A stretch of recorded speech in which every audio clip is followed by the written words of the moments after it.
ایرانی صدر Masoud Pezeshkian کا شہید علی لاریجانی کو خراج عقیدت، کہا شہید علی لاریجانی ایک نمایاں اور قیمتی شخصیت تھے، انہوں نے مختلف عہدوں پر خدمات انجام دی، وسیع تجربہ تھا۔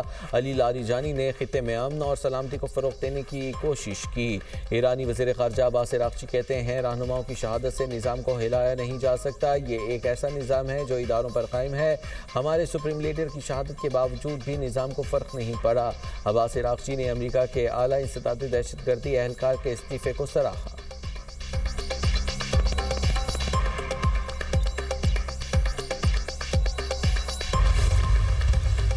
اتحادی ممالک سے مایوس امریکی صدر ڈونلڈ ٹرمپ کی سولو فلائٹ، کہتے ہیں ابنائے ہرمز میں جہازوں کی حفاظت کے لیے نیٹو، جاپان، آسٹریلیا اور جنوبی کوریا سمیت کسی کی مدد نہیں چاہیے، میں طاقتور ملک کا صدر ہوں، ہمیں کسی مدد کی ضرورت نہیں ہے۔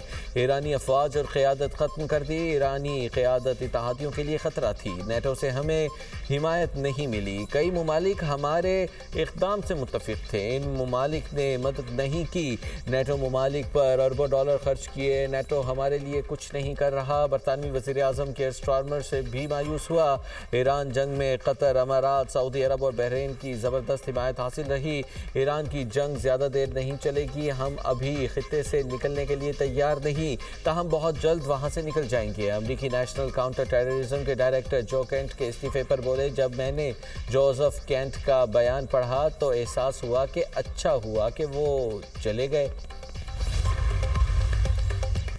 ٹرمپ اب تک بہت سے سرپرائز کا اعلان کر چکے ہیں، اب ٹرمپ کو ہم سرپرائز دیں گے، پاسداران انقلاب کا شہداء کا بدلہ لینے کا اعلان، کہا علی لاریجانی کا خون رائے گا نہیں جائے گا، عظیم شہید کا پاک خون طاقت اور قومی بیداری کا باعث بنے گا، عظیم شہید اور دیگر شہداء کے خون کو ہرگز فراموش نہیں کیا جائے گا۔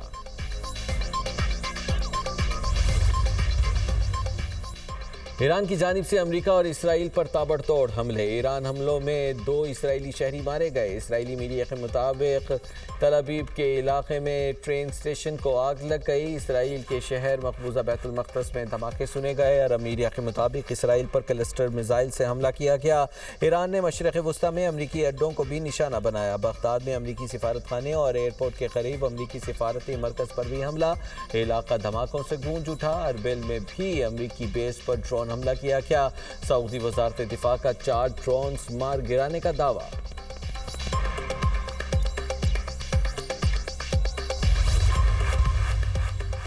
امریکہ اور اسرائیل کے ایران پر حملے جاری، امریکی سینٹرل کمانڈ کے مطابق ایران کے میزائل اہداف پر بڑا حملہ کیا گیا ہے، امریکی فورسز نے آبنائے ہرمز کے قریب ایرانی تنصیبات کو نشانہ بنایا، امریکی حملہ ایرانی ساحلی علاقوں میں میزائل سائٹس پر کیا گیا ہے، جبکہ حملے میں زیر زمین اور مضبوط اہداف کو تباہ کرنے والے ہتھیار استعمال کیے گئے ہیں۔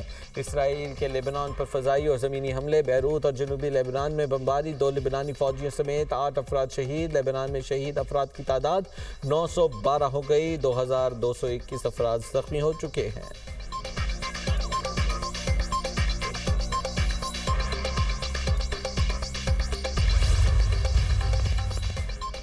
امریکی بحری بیڑے کے ایک حصے میں آگ لگ گئی، امریکی میڈیا کے مطابق بحری بیڑے میں آگ لگنے سے 2 امریکی فوجی زخمی ہو گئے، بیڑا واپس بندرگاہ کی طرف روانہ ہو گیا ہے۔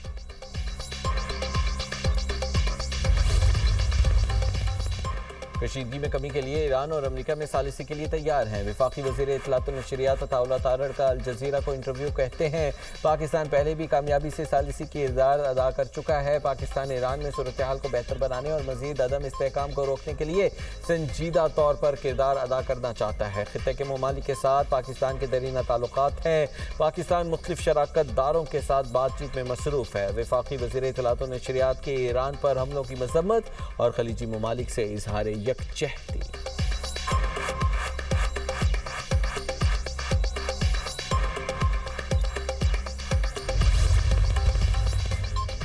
متحدہ عرب امارات امریکی قیادت میں آبنائے ہرمز کی سیکیورٹی کے لیے تیار، اماراتی صدر کے معاون خصوصی انور قرقاش کہتے ہیں عالمی توانائی ترسیل کی حفاظت سب کی مشترکہ ذمہ داری ہے، امارات دیگر ممالک کے ساتھ سیکیورٹی میں کردار ادا کر سکتا ہے۔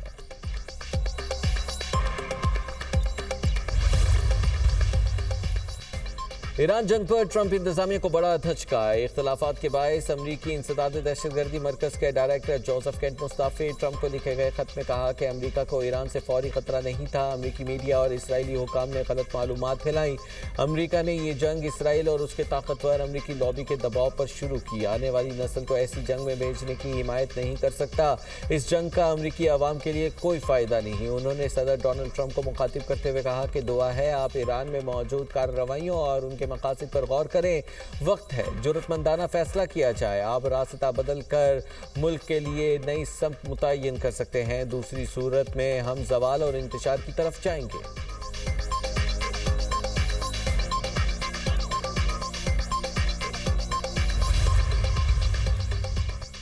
रूस ईरान के साथ सैटेलाइट तस्वीर और ड्रोन टेक्नोलॉजी शेयर कर रहा है। अमरीकी अखबार का दावा। वॉल स्ट्रीट जर्नल की रिपोर्ट के मुताबिक रूस ईरान के साथ इंटेलिजेंस शेयरिंग और फौजी तावन बढ़ा रहा है। रूस तेहरान को अमरीकी फोर्सेस को निशाना बनाने में मदद के लिए सैटेलाइट तस्वीर और जदीद ड्रोन टेक्नोलॉजी फराहम कर रहा है। अरब मीडिया के मुताबिक इस रिपोर्ट की सदाकत की तस्दीक नहीं हो सकी। रूसी सदर पुतिन ने अमरीकी सदर को बताया था कि वो ईरान के साथ कोई इंटेलिजेंस शेयरिंग नहीं कर रहे।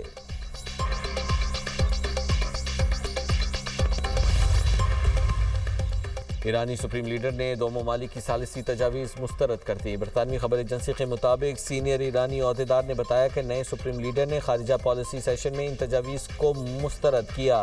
पहले खारिजा पॉलिसी इजलास में मुश्तबा खामनाई ने कहा कि ये वक्त अमन का नहीं, अमरीका और इसराइल को शिकस्त देना होगी। अमरीका और इसराइल को ईरान के नुकसानात का हर्जाना अदा करना होगा। ईरानी फोर्सेस के तकब्बुर करने वालों के कमर गलियों और चौराहों में तोड़ने का ऐलान। ईरानी पासदारान इनकलाब ने हमलों का नया और शदीद मरहला शुरू कर दिया। ईरानी कमांडर कहते हैं अमरीकी और इसराइली ठिकानों पर शदीद हमले किए गए। खित्ते में मिसाइलों और ड्रोन्स के जरिए कार्रवाइयाँ की जा रही हैं। ईरानी मीडिया के मुताबिक ईरान के सीनियर इंटेलिजेंस अहदेदार ने बताया है कि जंग के पहले हफ्ते में तकरीबन 200 अमरीकी फौजी हलाक हुए, 3000 से ज़ायद जख्मी हुए हैं।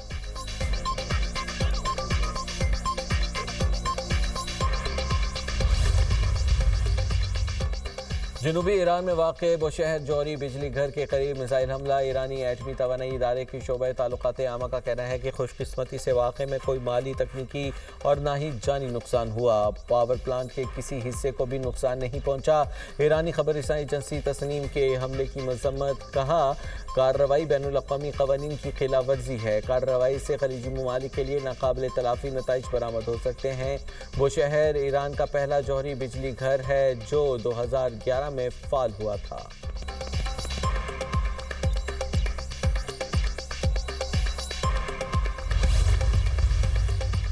ट्रंप आबनाए हुर्मुज़ के ट्रैप हैं। पुराने दोस्त साथ छोड़ गए। जबकि पोलैंड के वज़ीर आज़म ने ईरान जंग में हिस्सा लेने से इनकार कर दिया। कहा हुकूमत किसी फौजी मुहिम की मनसूबाबंदी नहीं कर रही। यूरोपीय यूनियन की खारिजा पॉलिसी की सरबराह काया कलास कहती हैं रुकन ममालिक फ़िलहाल आबनाए हुर्मुज़ तक बहरी मिशन को वसअत देने के हक़ में नहीं। ज़्यादातर मुल्क जंग में शामिल होने से गुरेज़ा हैं। यूरोपीय ममालिक बहरान का हल सिफारती ज़राए से निकालने की हिमायत करते हैं। वक्त आन गया है कि ईरान जंग फौरी तौर पर ख़त्म की जाए। अमरीका के गैर मुतवक्के पॉलिसी को मद्देनजर रखना होगा।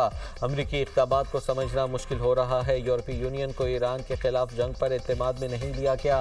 बुहीरा अस्वद से मिलता जुलता मॉडल आबनाए हुर्मुज़ में भी इस्तेमाल किया जा सकता है। जनूबी कोरिया का कहना है अमरीकी दरख्वास्त पर फैसला आइन और कानून के मुताबिक किया जाएगा। शिकारपुर में सुल्तान कोट के करीब हुमायूं स्टेशन पर रेलवे ट्रैक पर धमाका। रेलवे पुलिस के मुताबिक धमाका कोयटा से पेशावर जाने वाली मुसाफिर ट्रेन जाफर एक्सप्रेस को निशाना बनाने के लिए किया गया। जाफर एक्सप्रेस धमाके से चंद मिनट पहले बाहिफाजत गुजर गई। रेलवे हुकाम के मुताबिक कोयटा से पंजाब जाने वाली स्पेशल ट्रेन को एहतियात के तौर पर रोका गया। वज़ीर दाखिला सिंध ज़ियाउल हसन लंजार का SSP शिकारपुर से राबिता। धमाके की तफसीलात तलब। SSP शिकारपुर के मुताबिक कोई जानी नुकसान नहीं हुआ।